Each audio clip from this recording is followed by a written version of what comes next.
Bonjour et bienvenue sur ce tutoriel aquarelle où je vous montre comment je réalise un kiwi et un petit personnage à lunettes. Pour cette illustration, je vais utiliser un jaune de Naples, un terre d'ombre brûlée, un rouge vermillon, un vert au cœur et un vert de vessie. Cadeau! Voici le contour que vous pouvez recopier. Un petit coup de gomme. Et pour la première partie du kiwi, je vais utiliser un vert de vessie un peu dilué. Le vert de hooker appliqué dans le vert de vessie donnera une jolie diffusion dans l'humide. Ensuite, j'ai dessiné les formes vertes à l'intérieur, ainsi que les graines avec un mélange de vermillon, vert, hooker et terre d'ombre brûlée. Pour le bas, j'applique un mélange de jaune de Naples et de terre d'ombre brûlée dans l'humide. Je remplis le kiwi du haut avec le même mélange. Et à l'aide d'un pinceau propre, je retire les blancs pour apporter plus de lumière. Je viens ensuite ajouter des ombres en bas dans l'humide avec du terre d'ombre brûlée. Pour homogénéiser l'ensemble, j'ajoute un peu de vert de vessie sur le haut du kiwi.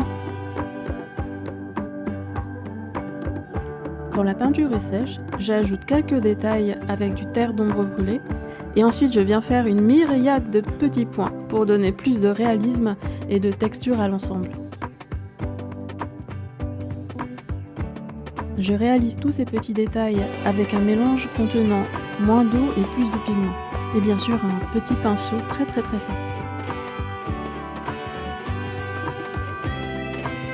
Pour donner plus de volume au kiwi du haut, j'ajouterai une ombre un peu plus foncée sur le côté gauche.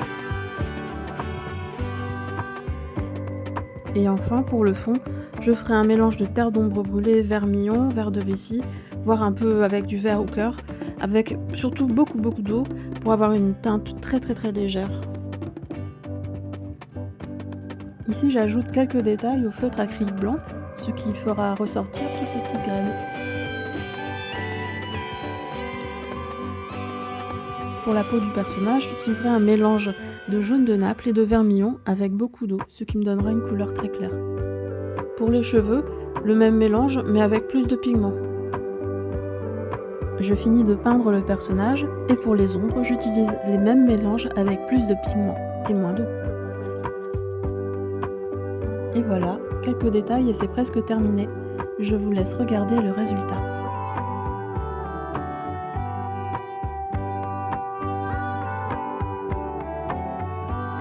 Et voilà, c'est fini. Je vous dis à bientôt pour un nouveau tuto aquarelle.